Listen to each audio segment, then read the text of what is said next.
내란 특검의 조은석, 김건희 특검의 민중기, 순직해병 특검의 이명현 지명됐다라고 이제 보도가 나왔습니다. 그래서 이게 어제 민주당하고 조국혁신당이 추천을 했는데 어제 밤에 11시 반인가요? 그때 보도가 떴던 거 같아요. 야, 이거 그걸 못 기다렸구나. 보통 이제 한 2, 3일 정도 텀을 주잖아요. 그런데 반나절 만에 특검을 지명을 했습니다. 야, 이거는 국민의힘부터 이렇게 여쭤볼게요. 어떡합니까? 일단은 뭐 내란 특검이라고 해서 지금 뭐 윤석열 대통령의 계엄이 내란이다라고 지금 민주당이 규정을 짓고 있는 거잖아요. 네. 근데 그 내란이다 내란이 아니다에 대해서는 지금 재판을 진행 중입니다. 윤석열 대통령 재판이 진행 중인데 지금 아직 1심 결과도 안 나왔는데 그걸 기다리지 않고 또다시 특검으로 가져간다라는 것이 저는 사실 이거는 그냥 공세를 위한 공세다라는 생각이 들고요. 우리 사법부가 지금 그러니까 재판부가 지금 이것에 대해서 매우 세밀하게 들여다보고 있기 때문에 이것을 또 다시 특검에 가져가서 다시 처음부터 수사하고 이거는 사실상 별건 수사를 노린 결국은 정치적인 탄압이다라고 볼 수밖에 없는 것이고 지금 윤석열 대통령이 그런 그런 계엄을 하고서 뭐 아무렇지 않게 가만히 있느냐 그게 아니지 않습니까? 탄핵이 돼서 대통령들에서 끌려 내려왔고요. 그리고 지금 재판을 받고 있습니다. 성실하게 재판에 출석을 하고 있고 성실한 거 맞나요?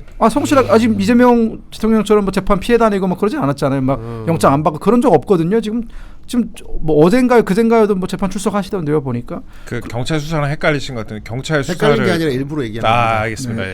그래서 출석 안 하면 잡혀가니까 그런 거죠. 저는 그렇기 때문에 이 내란 저는 뭐 내란이라고 생각하지는 않지만 여전히 내란 이 관련된 수사는 지금 재판부의 어떤 그 재판을 지켜본 뒤에 뭐 그게 뭐 미진하다 혹은 뭐 그것이 마음에 안 든다 그러면 그때 특검을 추진해도 뭐 그때는 민주당 마음대로 하라고 할 텐데 아직 뭐 재판 결과가 나오지도 않았는데 특검은 지나치게 공세적인 그런 의도를 드러낸 것이다. 윤석열 대통령 그리고 지금 내란 특검에 그 이름이 올라가 있는 사람이 조은석 전 검사잖아요, 이분이. 근데 이분이 평을 좀 들어보니까 굉장히 공격적인 스타일로 수사를 하시는 분이라고 해요. 그러니까 이게 좀 뭐랄까요, 거칠게 좀 피의자를 다루고 좀 거칠게 수사를 하는 사람이라고 하는데 민주당 진영에서는 아주 뭐 적합한 인사다라는 얘기가 나오고 있는데 법조계 전문가들의 얘기를 들어보면은 결국은 민주당이 원하는 코드에 가장 잘 맞춰서 수사를 할 사람이기 때문에 조은석이 됐다라는 평가가 지배적이거든요. 근데 저는 그런 생각이 들어요. 특검이라는 게 어떤 특정 진영의 이익에 맞춰서 그들이 원하는 코드대로 수사를 할 거면 그건 특검이 아니죠. 그건 정치적 탄압이죠. 그렇기 때문에 물론 그리고 지금 이 특검을 임명하는 데 있어서도 국민의힘과 개혁신당은 아예 빠져 있잖아요. 그 논의 자체가 그 임명 그 뭐랄까요 그 추천 권한이 없습니다. 국민의힘을 배제하는 거 뭐 이해하겠어요. 개혁신당까지 배제하는 건 저는 솔직히 이건 정말 단 사소한 걸림돌도 만들지 않겠다라는 의도라고 보고 뭐 조국신당과 민주당만 여기에 추천을 하는데 조국신당? 그 조국신당. 네. 뭐 사면되면 조국신당 되겠죠. 네, 저는 그렇기 때문에 이건 사실 조국신당, 국민들 입장에서 봤을 때에도 어느 정도 특검이 공정해야죠. 그래야 특검의 결과에 대해서 국민들이 수용을 하고 받아들일 텐데 아예 특검 인선 자체가 이렇게 불공평하고 대놓고 탄압의 목적을 드러낸 특검이라면 저는 이것에 대해서는 반대할 그런 명분이 충분히 있다는 말씀을 드리겠고 저는 최상병 특검에 대해서는 저는 이거는 좀 결과를 지켜볼 필요가 있다는 생각이 듭니다. 왜냐하면 국민의힘 뭐 다른 중진들이나 다른 사람들 생각은 어떨지 모르겠지만 저 개인적인 소신은 차상병 사건은 윤석열 정부가 굉장히 잘못된 접근법을 했다라는 생각을 가지고 있기 때문에 저는 차상병 특검은 지켜보겠다라는 말씀을 드리겠고요. 김건희 특검 같은 경우에도 사실 김건희 여사, 그러니까 전 김건희 여사에 대한 그 검찰 수사는 문재인 정부 때부터 있어 왔어요. 당시 그 검찰 수사의 책임자가 서울지검장 아니었습니까? 그때 당시 지금 그분 이름이 뭐였죠? 이성윤 중앙지검장이 결국은 본인 밑에서 수사를 진행하던 간부들이 혐의가 없다라고 보고가 된 것을 오랫동안 깔아뭉개면서 어떻게든 혐의를 찾아내고 감옥에 보낼 수 있는 명분을 찾아내라라고 했던 것이 결국은 잘 안 돼가지고 윤석열 정부로 이어진 것이거든요. 이게 마치 윤석열 정부의 뭐 친윤 검사들이 뭐 짬짬이 해가지고 뭐 아무런 죄가 없는 것처럼 만들어놨다. 이건 정말 말도 안 되는 언어 도단이고 문재인 정부 때부터 탈탈 털었는데 결국은 아무것도 안 나온 것을 지금 민주당은 지금 여기에 대한 어떤 개인에 대한 화풀이 목적으로 특검을 사용하고 있다는 생각이 들어서 저는 좀 아까 우리 뭐 최현민 기자가 허니문 기간이라고 하셨는데 허니문이라는 것은 사실 우리가 지켜줘야 되는 것도 있지만 민주당도 그와 관련해서 정권을 잡았으면 뭐 국민 통합했으면 그 첫 번째 행보를 이렇게 상대 당에 대한 무자비한 탄압으로 시작하는 것은 저는 이건 좀 잘못된 정치적인 행동 아닌가라는 생각이 좀 듭니다. 교수님이 이렇게 특검에 문제가 많다고 공격을 하고 있습니다. 그리고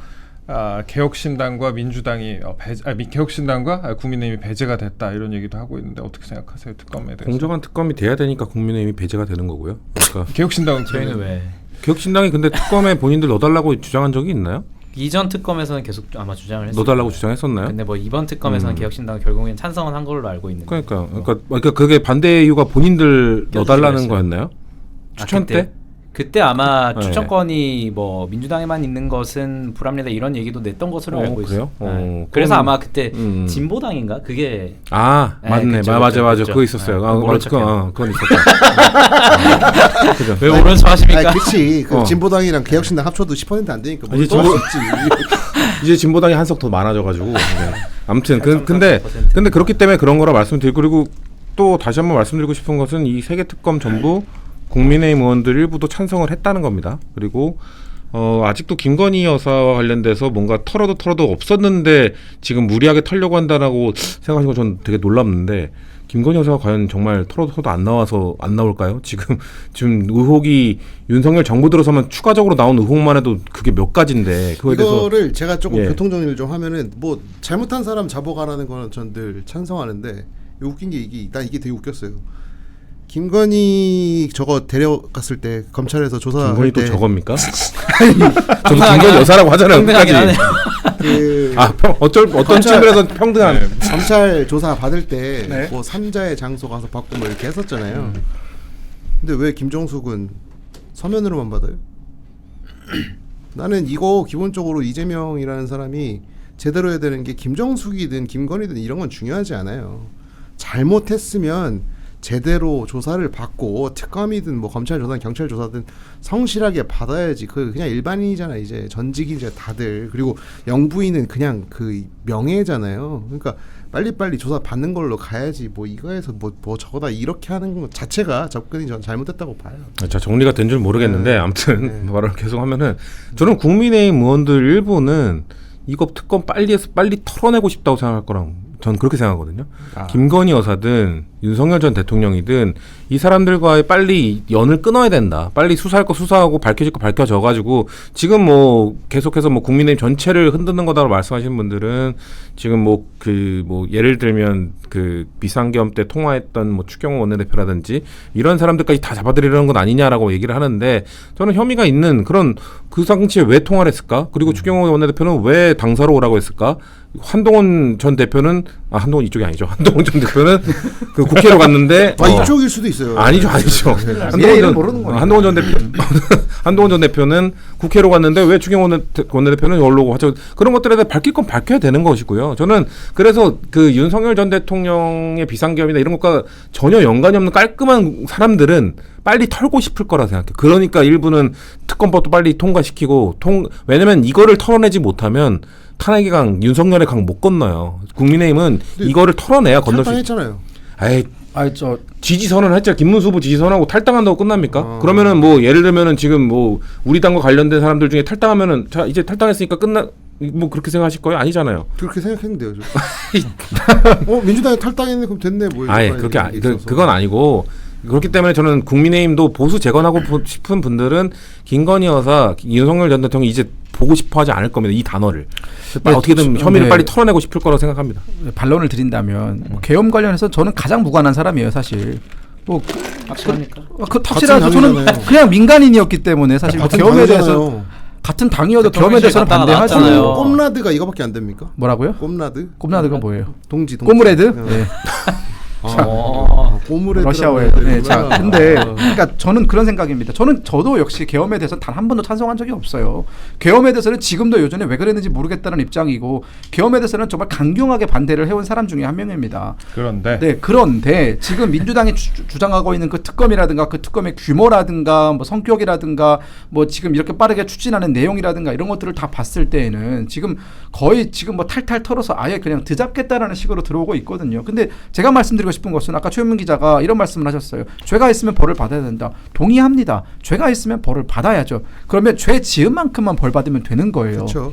그러니까 죄를 얼마나 지었는지에 대해서는 명명백백하게 모두가 다 동의 내릴 수 있도록 윤석열 대통령을 지지했던 사람이든 지지하지 않았던 사람이든지 간에 윤석열 대통령이 이런 공정한 수사 과정을 거쳐서 이런 잘못을 저질렀고 이런 잘못에 걸맞는 형량을 받았으면 그걸로 되는 거예요. 그렇기 때문에 지금 국민의힘 입장이 뭡니까? 헌재에서 대통령 파면 결정이 났습니다. 여기에 대해서 물론 불만을 가지신 분들이 많이 있지만 그걸 수용하잖아요. 파면 헌재재판소의 결과기 때문에 수용한다라는 것이고 지금 재판이 진행되고 있는 것에 대해서 재판을 진행하고 있는 판사들에 대해서 우리가 아무런 얘기도 안 합니다. 왜냐? 재판이 공정하게 치러지고 공정하게 치러진 재판에서 결과가 나오면 그걸 수용하면 되는 거예요. 그런데 지금 민주당이 추진하고 있는 특검 아까 말씀하신 것처럼 국민의힘 일부 정치인들은 뭐 윤석열과 뭐 김건희는 털고 가면은 좋은 거다. 그게 뭐 보수 개혁의 시작이다라고 생각을 하는 사람들이 있다라고 하셨는데 우리가 과거에 박근혜 정부 때를 기억하시면 문재인 정부가 들어서고 나서 그때 뭐 적폐청산이다 뭐다 하면서 그때 특검을 정말 많이 돌리지 않았습니까?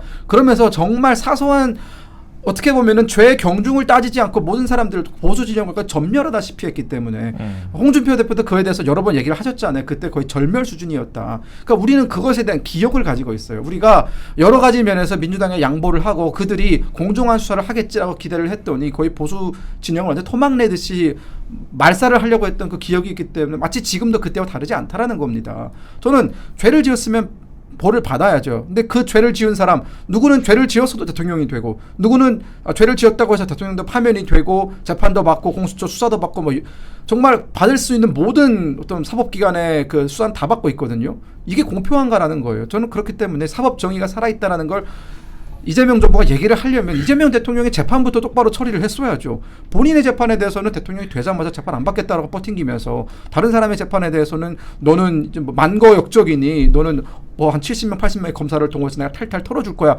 라고 하는 건 그냥 상대를 죽이기밖에 안 되는 거예요. 이게 사회통합이 되는 길이겠습니까? 그럼 이겼어야죠. 뭐.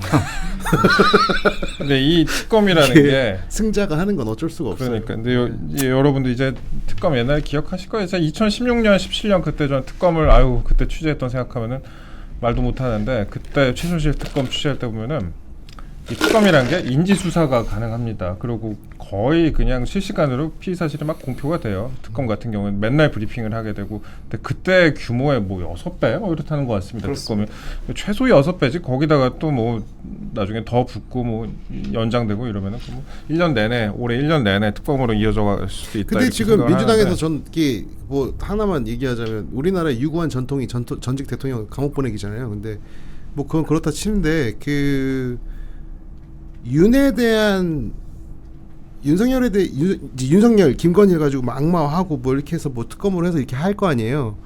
근데 그게 보수 진영에게 그닥 그렇게 큰 뭐라 해야 되냐, 큰 타격을 줄 것 같지는 않더라고요. 너무 또 그리고 특검이 과해지면은 국힘의 동정표가 갈 수도 있다. 뭐 이런 그것도 건가? 있는데 네. 저는 그 생각보다 윤 손절이 빨라지더라고요. 되게 빨랐어요. 역대 그 대통령들보다 그러니까 그 팬덤이라는 게 되게 얕으니까. 뭐 게 얕다고 보기보다는 수는 많았었는데 빨리 그 해산됐다.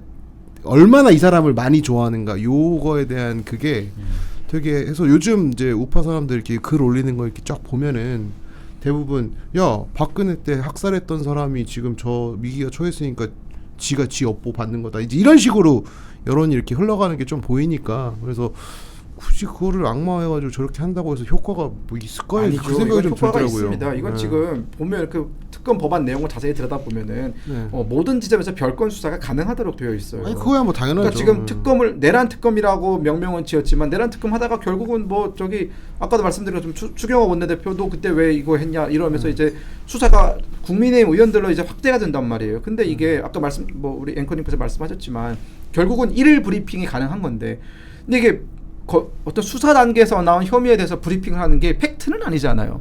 그러니까 이게 범죄 사실로 규명이 된 게 아닌데 마치 그런 브리핑이 계속 이어지다 보면은 범죄 사실을 저지른 것처럼 보이게 된다라는 거예요, 국민들한테.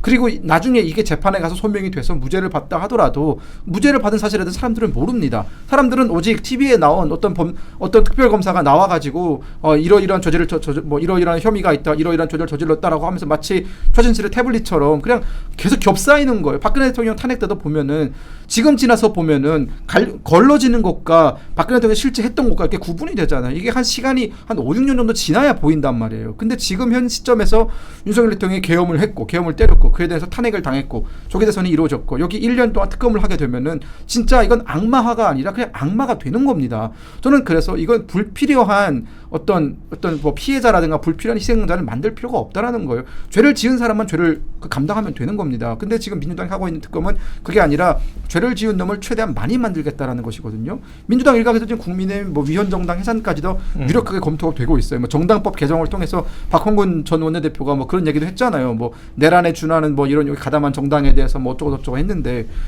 결국은 지금 모든 화살이 보수 진영 전체를 전멸시키겠다는 것으로 오고 있기 때문에 이해찬 원내대표가 아니죠. 이해찬 대표가 예전에 얘기했던 그 민주 뭐 집권 20년 논, 50년 논 이게 지금 현실화되고 있는 겁니다. 저는 그래서 이 부분에 대해서 확실하게 얘기를 해야 된다. 사정기관의 칼날이 어떤 특정 집단의 어떤 그 전가의 보도처럼 쓰인다면은 더 이상 우리나라는 자유민주주의가 아니죠. 문혁 보좌관님은 정당 해산 되면 본인에게 좀 더 이익이지 않을까요? 저는 아니 그거는 굉장히 중요한 문제인 게 기분 나빴다. 이게 정당 해산이라는 것은 결국은요. 우리가 지금 정당 해산을 가장 최근에 한 번 겪지 않았습니까? 통합진보당 정당 해산 때 그때 황교안 법무부 장관이 해산을 시켰었죠. 근데 통합진보당 해산됐던 이유는 결국은 그들이 국가보안법을 심하게 위반을 했고 그렇죠. 그리고 내란에 준하는 모의를 했기 때문에 결국은 이제 저는 그게 합당한 근거가 있었다라고 보거든요. 하지만 지금 국민의힘을 내란 정당으로 몰아서 위헌정당 심판을 해산하겠다라고 하는 것은 이거는 사실상 어떻게 보면은 내란이라는 것이 아직 규정이 되지도 않은 마당에 그 내란이 무엇인지에 대해서 지금 논쟁이 이어지고 있는 그 과정에서 국민의힘을 그냥 내란 정당으로 몰아서 국민 여론에 기대서 이걸 없애버리겠다. 그냥 정치 세력, 그러니까 본인들에게 반대하는 굉장히 큰 규모의 정치 세력을 아예 압살해버리겠다라는 것이기 때문에 이거는 저는 독재입니다. 보세요. 이건 받아들일 수 보세요. 없어요. 국민의힘이 보수를 대변해요? 그 문제가 우파를? 아니죠. 이거. 아니요, 저는 그렇게 생각해요. 자, 그 통합진보당 해산을 가지고 사람들이 황교안 잘했다고 하는데 그거 잘했다고 생각하세요? 저 진짜 잘못했다고 생각하거든요. 저는 잘했다고 생각합니다. 아, 왜냐? 통합진보당을 없애서 그게 뭐가 되냐면 지금의 110만 민노총이 된 거예요. 국민의힘이 없어지잖아요. 내가 봤을 때 훨씬 건강한 우파 정당 나올 수 있다고 봐요. 그 어떻게 우리나라는 개혁신당이 자, 보기에 잠만요. 우리나라는 그 굉장히 우파가 많은 나라예요. 이 상황에서도 50% 이제 이재명보다 더 많이 나왔잖아요. 두 우파 정당 합쳐서 더 많이 나왔잖아요. 뭐 정의당 뭐, 예. 근데 제가 항상 얘기하지만 우리나라는 되게 보수적인 나라예요. 그리고 우리나라 사람들 자유에 대해서 되게 중요하게 생각하는 나라이기 때문에 난 국민의힘이 우리나라의 그 자유주의자들이나 우파를 대변한다 이렇게 생각하지 않거든요. 그래서 저는 근데 이거 이거는 이제 말씀하시는 건 2차 없애면 다른 데로 가. 우리 임승호 저기가 하십시오. 말씀해 주세요. 말을 예. 좀 오래 하는 8% 오늘 점유율이 지분 너무 8%만 주니까. 점유율이 너무 높다. 지분율대로 하고 있긴 하는데 근데 이건 그거는 결국은 2차적인 효과잖아요. 통진당이 해산돼서 뭐 민노총이 110만이 됐느니 그래서 국민의힘이 해산돼서 뭐 새로운 보수정당이 서느니 이건 결국은 2차적인 효과고 그 당시에 통진당이 했던 행위나 이석기 의원 등이 했던 행위로 봤을 때 헌법적인 관점에서는 결국에는 해산될 수밖에 없는 상황이었다는 거고 결국엔 그 잘못됐다라는 판단은 뭔가 그 부차적인 효과를 두고 얘기하시는 거고 지금 김건희 보좌관한테 얘기하시는 것도 2차적으로 좋을 수 있지 않냐 보수정당이 근데 그거는 헌법재판관들이 고려할 사항은 전혀 아니죠. 헌법재판관들이 결국에는 그 당시에 통진당의 어떤 행위에 대해서 판단을 해야 되는 거고 국민의힘에 대해서 판단을 해야 되는 헌법재판관들은 바람 불면 눕는 사람들이에요. 그 아니, 정치재판하는 저는 사람들이 이 과정에서 이번 헌법재판관들은 저는 꽤나 받아들일 만한 판결을 했다라고 봅니다. 저는 이진숙 위원장 판결에 있어서 조금 의아한 부분도 있었지만 뭐 탄핵 재판 같은 경우에 문영배 재판관이 이후에 대학 강연 돌아다니신 거 보면서 말씀하신 거 보면 결국에는 다양한 의견들을 녹아내기 위해 상당히 노력한 흔적들이 보여요. 그래서 헌법재판관들을 적어도 이번 국면에 있었던 뭐 줄탄핵 기각이나 이어서 또 탄핵 그 판결에서는 국회 측에서도 또 민주당에 대해서도 경고를 하는 이례적인 문구가 있었잖아요. 뭐 일부 아쉬운 측면은 각자 자들마다 있을 수 있었지만 말씀하신 대로 누울 수밖에 없는 헌법재판관 어떻게 보면 누울 수밖에 없는 헌법재판관들이 그 정도의 문구와 노력을 했다는 것은 저는 이번 국면에서는 비난하면 안 된다라고 보고 그리고 김경학 그 보좌관께서 우려하시는 그리고 불만 품으시는 부분을 충분히 이해를 해요. 근데 그거는 결국에는 실제로 저는 뭐 정당 해산을 시도하지는 않을 거라고 봅니다. 민주당이 결국에는 만약에 진짜 그럴까요? 그것이 실제로 제소가 됐을 다음 기준에 경우에는 얘기할게요. 지금 만약에 어떤 국민의힘의 주요 의원들과 주요 관계자들이 윤석열 대통령의 계엄을 인지하고 그 그것에 대해서 최소한 모의를 했다는 정황이 추가로 특검을 통해서 드러난다면, 객관적인 증거로 드러난다면 그것은 어떤 해산 사유가 될 수 있지 모르겠지만, 적어도 지금 언론의 객관적인 사실로 드러난 부분은 결국에는 윤석열 대통령이 다소 충동적으로 국무위원들의 만류에도 불구하고 계엄을 했다는 것이 적어도 드러난 것인데, 이 정도 사유로는 국민의힘이란 정당 자체를 해산시키기 어렵다고 봐요. 제가 뭐 정당 해산 법리에 대해서 막 아는 건 아니지만, 그렇기 때문에 지금 정당 해산이 될 것을 가정해서 너무 이렇게 방어적으로 말씀하실 필요도 없을 것 같고, 그리고 특검 같은 경우에도 결국에는 다양한 사람들을 털어가지고 죄인 만드는 거 아니냐, 그런 우려 충분히 있을 수 있어요. 왜냐하면 특검의 강도는 굉장히 강하고 말씀하신 대로 굉장히 강한 수사를 진행될 수 있기 때문에. 근데 결국에는 형량을 때리고 벌을 주는 사람들은 판사들입니다. 결국에는 우리가 지금 법관에 대한 신뢰가 많이 떨어졌다라고는 하지만, 특검이 매번 나와서 뭐 피의사실 공표하고 죄명이 있다는 것처럼 말한다 하더라도 결국에는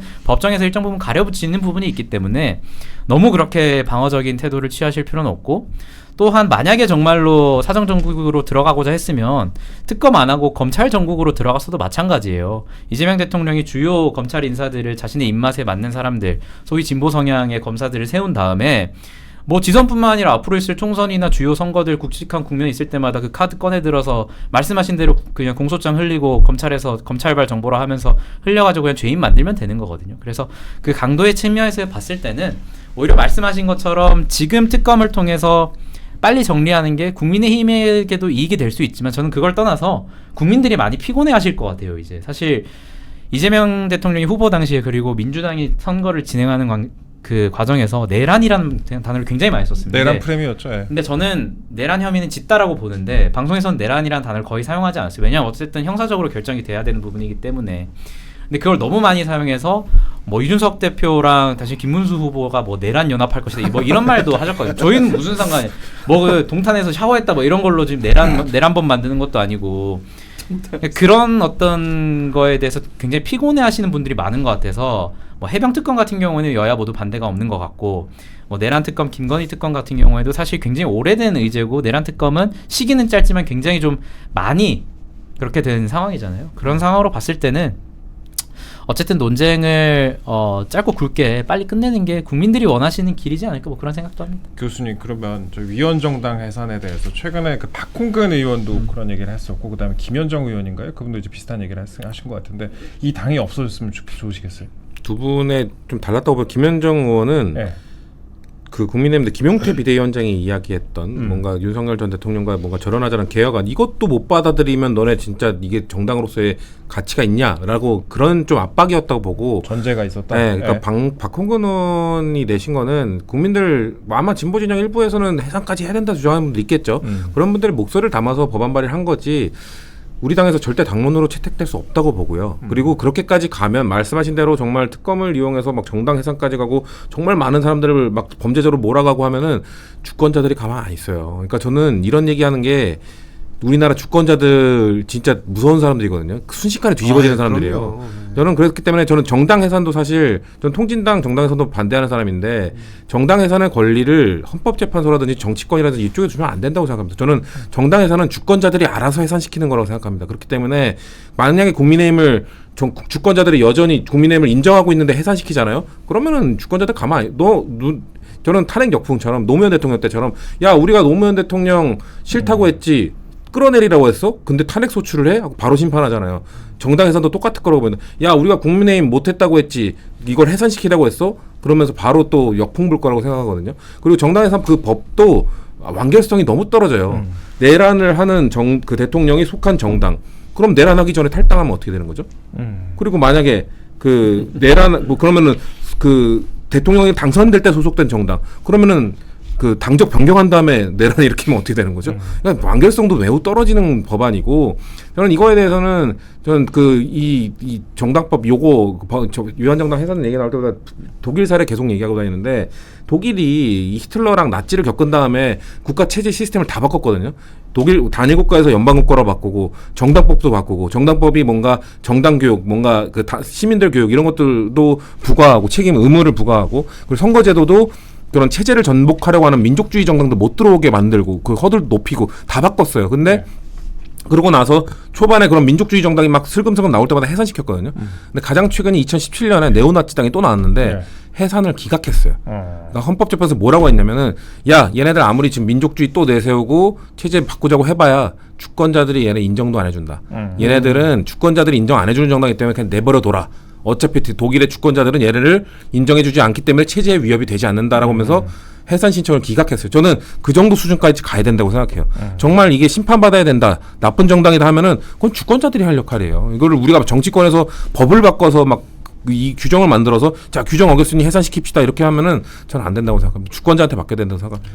그러니까 저는 이 성치훈 교수님의 주장에 동의를 하는데 결국은 저는 민주당이 만약 민주당의 지금 국회의원들이라든가 혹은 민주당에서 주요 의사결정에 관여하는 사람들이 성치훈 교수님 정도 수준만 돼도 저는 이 지경까지는 안 왔다고 봐요. 그러니까 굉장히 정상적인 분이신 거고요. 굉장히 아니 그러니까 이게 합리적인 분이라고. 기준에서 정상적인 분이 아니라 그냥 합리적인 분이신 거고 지금 저는 진짜 솔직히 말씀드려 성치훈 같은 분이 이제 한 50명만 민주당에 있어도 민주당은 지금 국민의힘을 압살할 겁니다. 물론 우리가 대선에서 한 번 졌지만 우리도 지금 어떻게 보면은 개혁하려고 하고 있고 여러 가지 면에서 변하려고 노력을 하고 있지 않습니까? 근데 말씀하신 것처럼 그건 어디까지나 굉장히 상식적인 사람의 기준에서 할 수 있는 얘기인데 일단 박홍근 전 원내대표는 지금 벌써 그분이 몇 선이세요? 그분이 4선인가 그렇잖아요. 근데 그런 사람들조차도 지금 어떻게 보면은 그 정도 수준의 법안을 낸다라는 게 문제인 거예요. 오케이 그러면은 저 마지막으로 시간이 거의 다 됐으니까 국힘이 제 주변 보수가 많아요. 사실 보수가 많고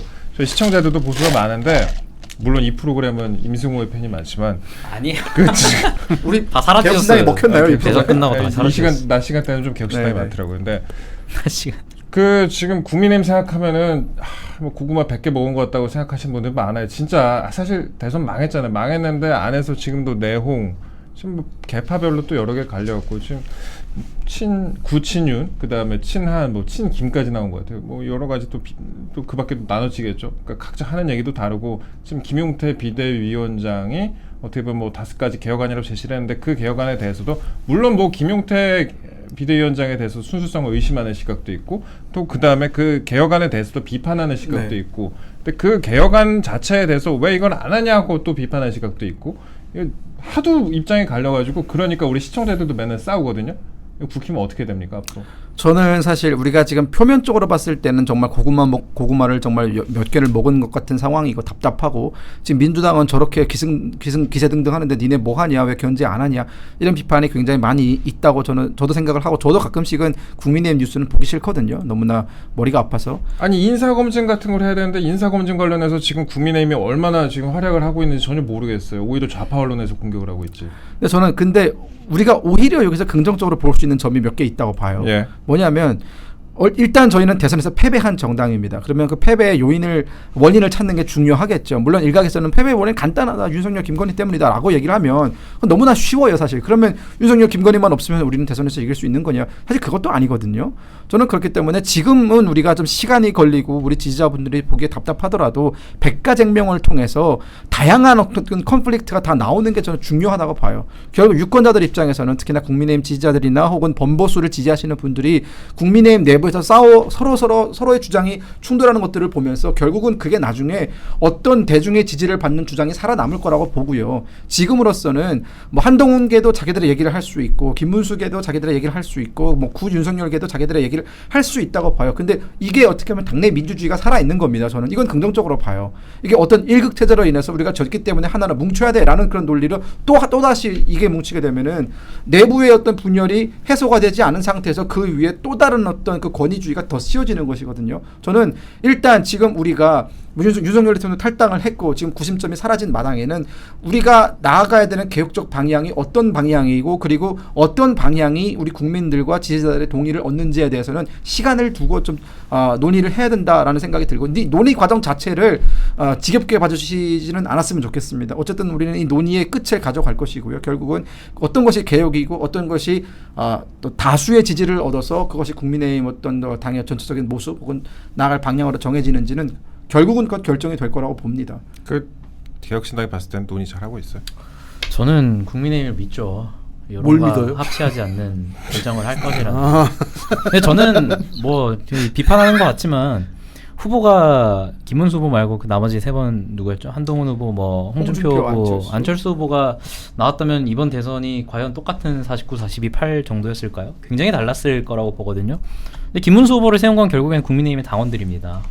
결국에는 그분들이 선호하는 후보라는 것이 김문수 후보였고, 결국에는 당원 투표에서 한동훈 후보가 굉장히 큰 표로 지면서 김문수 후보가 된 거잖아요. 결국에는 당원들도 굉장히 소위 말하는 더 짠물이 됐을 것이라고 저는 예상하고, 그리고 친윤계라고 하는데요. 친윤계라는 건 없습니다. 윤석열 대통령이 좋아서 그 친윤계가 만들어진 게 아니에요.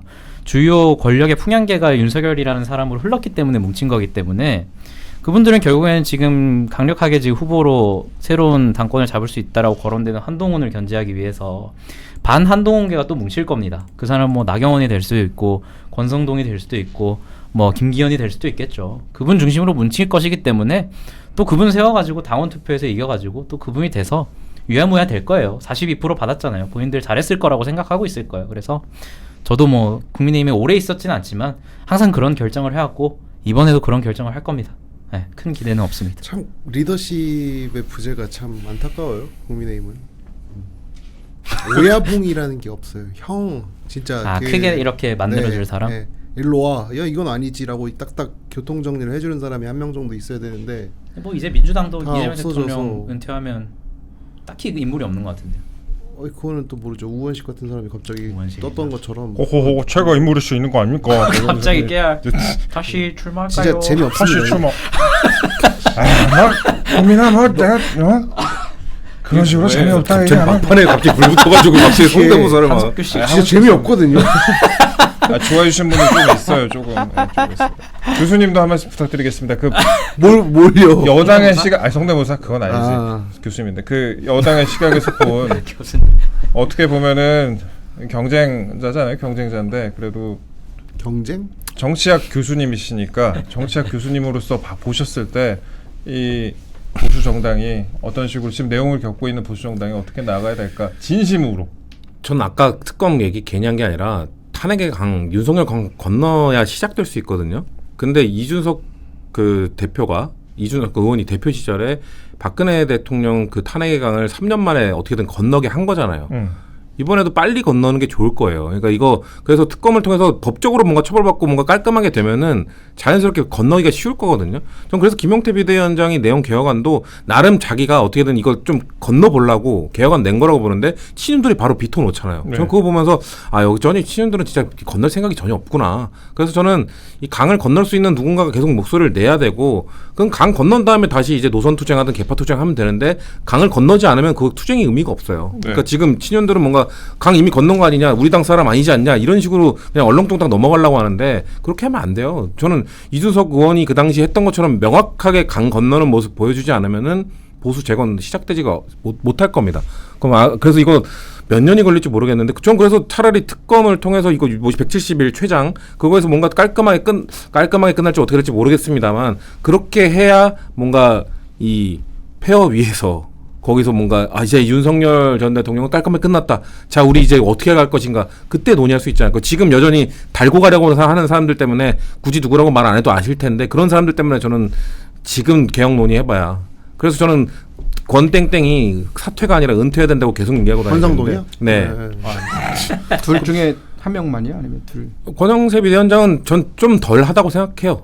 친윤으로서의 권세를 누린 사람은 저는 권세는 권성동이 훨씬 많이 누렸기 때문에 그분이 진짜 권성동이 만약에 정계 은퇴 선언하고 차기 총선 불출마 선언하고 김재원 비서실장이 대구시장 불출마 선언하면은 재건 좀 시작될 수 있지 않을까? 전 그렇게 봅니다. 저 딱 한마디만 보태고 싶은 게 말씀하신 게 맞아요. 그러니까 지금 근데 한 가지 다른 부분이 있습니다. 친윤은 탄핵을 건너고 싶지 않다라고 하시는데 친윤도 탄핵을 건너고 싶어 해요. 윤석열과 손조를 하고 싶어 합니다. 근데 친윤이 걱정하는 건 윤석열 대통령과 손조를 했을 때 본인들의 정치 생명이 어떻게 될지에 대한 주판을 튕기면서 그거에 대한 사태 판단이 아직 안 되었기 때문이거든요. 그러니까 김영태 비대위원장이 내세웠던 그 비대 어떤 개혁안은 어떻게 보면 친윤들한테 권력을 내려놓아라 이런 건데, 그러니까 친윤들 입장에서는 나도 윤석열 대통령과는 손조를 하고 싶지만 그렇다고 해서 지금 현재 내가 누리고 있는 이 권력을 내려놓는 건 좀 아니지 않나라는 생각을 하고 있거든요. 저는 그래서 공개적으로 말씀드리고 싶은 게 우리 국민의힘 당원들 혹은 그 친윤 의원들한테 이게 우리가 여기서 개혁을 해내지 못하고 우리가 쇄신의 모습을 보이지 못한다면은 저는 이 41%의 지지도가 굉장히 우리한테 독약이라고 생각이 들어요. 이거 사실 한 11% 정도를 졌어야 돼요. 그러면 친윤들이 깜짝 놀래가지고 뭐라도 하거든요. 뭐 불출마 선언하든 뭐라도 하는데 41%가 나오니까 나는 TK에서 또 되겠다. 나는 PK 부산에서 또 되겠다. 이런 생각을 하는 겁니다. 저는 그래서 개혁을 하려면 지금 TK에서 재선이 상한 사람들은 전부 TK 공천 주지 말아야 된다. 그리고 TK 같은 경우에는 청년 정치인들 정말 가장 일선에서 싸우고 있는 사람들한테 줘야 된다. 그리고 지금 3선 이상한 사람들 같은 경우에는 본인이 국정 운영의 어떤 기여도에 따라서 불출마 선언 이 중에서 한 10명만 해도 사실은 국민의힘 개혁을 출발을 할 수 있어요. 근데 지금 출발을 못하는 건 이거는요. 친윤만의 문제가 아니에요. 국민의힘의 기득권이 너무나 오래됐고 이건 친한도 마찬가지고 지금 국민의 국회의원들이 지나치게 자기 자리에 보존하면서 권력을 내려놓으려고 하지 않는 그 보존성이 너무나 강해서 일어나는 거기 때문에 저는 솔직히 답 없다고 봐요. 답이 답이 없다고. 다 없어. 다 없어요, 없어. 참 제가 항상 얘기하는 거 있잖아요. 그 신인들 이건 실드가 안 돼. 신인들 애들을 TK에 공천해야 된다. 그러면 선거 이긴다. 제가 맨날 얘기하잖아요. 안 한다니까. 안 하잖아요. 못 하는 거예요. 일어날 가능세계가 아닌 거고. 용기가 부족해서 닥터 그래요. 스트레인지가 아무리 그 주판을 돌려봐도 그 네. 한 가지를 실행하지 않는. 안 돼요. 우재준 어떻게 있잖아. 그 어벤져스에서 우재준. 우재준의 아빠가 뭐 하는지는 알고 계십니까? 뭐 뭔가 하시겠죠. 거기까지 하겠습니다. 우리 알아야 돼요. 뭔가 하시겠죠. 뭐. 알겠습니다. 저희 스스로 잘 커온 분들이 음. 정치로 많이 오셨으면 좋겠어요. 네. 저처럼. 저처럼. 저 이제 오늘 변호사- 얘기하는 거 보니까 변호사가 더 어울릴 것 같아요. 이제 정치인이 하려고. 아니라 변호사가 된 것 같아. 변호사예요. 교육받고 왔잖아요. 자격증 나왔어요. 자격증. 내 말은 그 자기의 첫 번째 명함. 마무리해야 될 것 같은데 오늘 제가 생각해 보니까 그래도 저희 이 멤버들 중에서 또 그리고 저희 격주로 나오는 뭐 박민영 대변인도 있고 뭐 지난번에 출연한 또 문성호 군도 있고 뭐 훌륭한 분들 많이 계시니까 여기서도 좋은 인재들이 많이 배출되지 않을까. 아니 그 교수님 성 교수님도 계시고.